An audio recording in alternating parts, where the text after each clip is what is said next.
Hey, everybody, joined here with Lieutenant Governor Garlin Gilchrist. How are you feeling today? I'm feeling energized and inspired by all these young people I'm seeing, these families who are cheering and all raucous in first competition. It's great.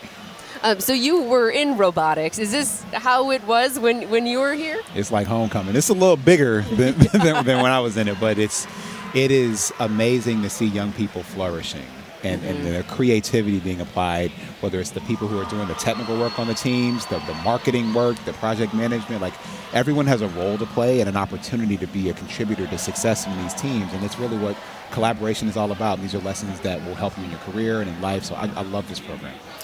Lessons that obviously have helped you in your career being from robotics. What are some of those lessons? So first of all, that any problem can be solved. And when I was going around talking to teams, I asked them, how many iterations of your robot did you go to get to the one you're competing on right now? And all of them said at least 100. It means they had to stick to it. They had a solution that didn't work. They tried something else that didn't work. And they did it over and over and over again. But the solution they landed on is going to help them be a champion. And so that stick-to-itiveness, that commitment, the creativity, the tenacity, that will help you in life regardless of what profession you pursue. So you are an engineer. You have some STEM background.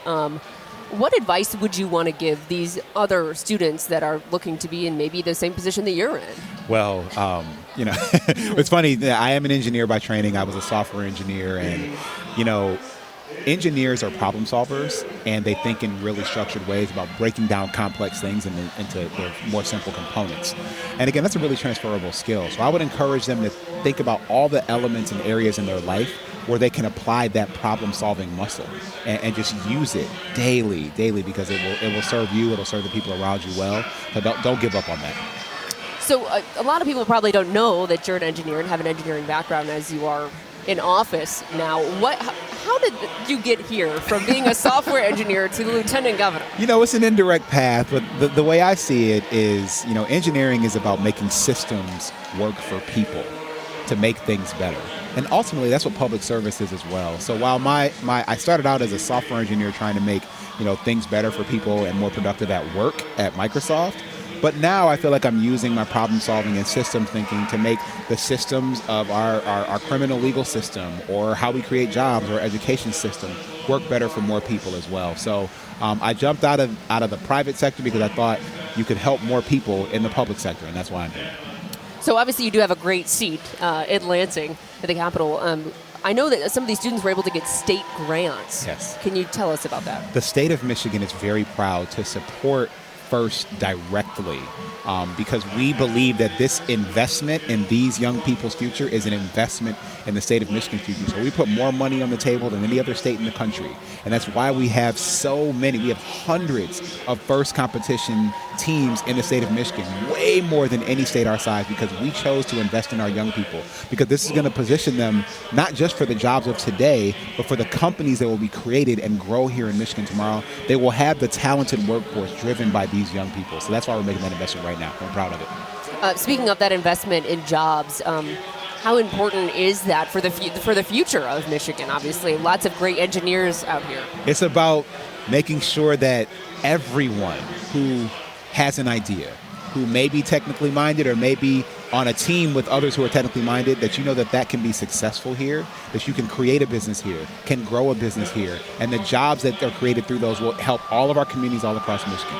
We have teams from the Upper Peninsula, from Southwest Michigan, from Metro Detroit, from Mid-Michigan, from the Sunrise side, and this shows that those young people will go back and create businesses in those communities and create jobs in those communities so we can grow everywhere in Michigan. And I'm really excited about it. And so Governor Gretchen Whitmer and I are proud of these investments. What are some of the biggest, obviously you've come a long way, what are some of the biggest obstacles that you had to overcome? I think, first of all, it's hard to transition to different fields. Mm-hmm. And so we have some people who are right now competing and deciding what they want to do with their future. I met a young man who's now a mentor from a team who, before he got in FIRST, he didn't actually want to go to college. He went through FIRST through all 4 years of high school, and now he will be graduating from Ferris State University this year. Mm-hmm. He had to have the confidence in himself that comes from a competition like this to be able to be bold enough to make a different choice.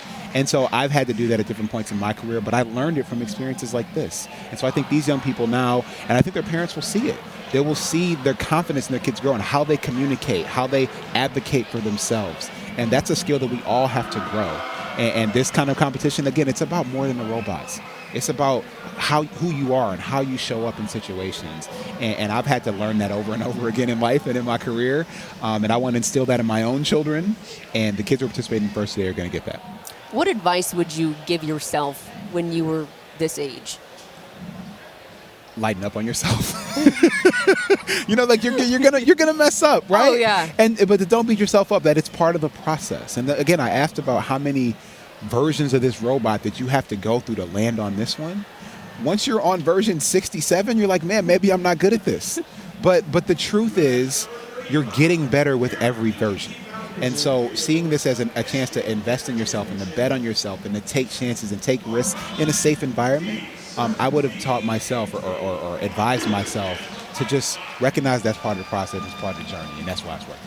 And maybe when you're on version 67, maybe it's version 68. That might be the one, right? That might be the one. So, go do it. That's right. All right. Lieutenant Governor, thank you so much for joining us. So glad to have you here. Thank you for having me. All right. Dan and Dan.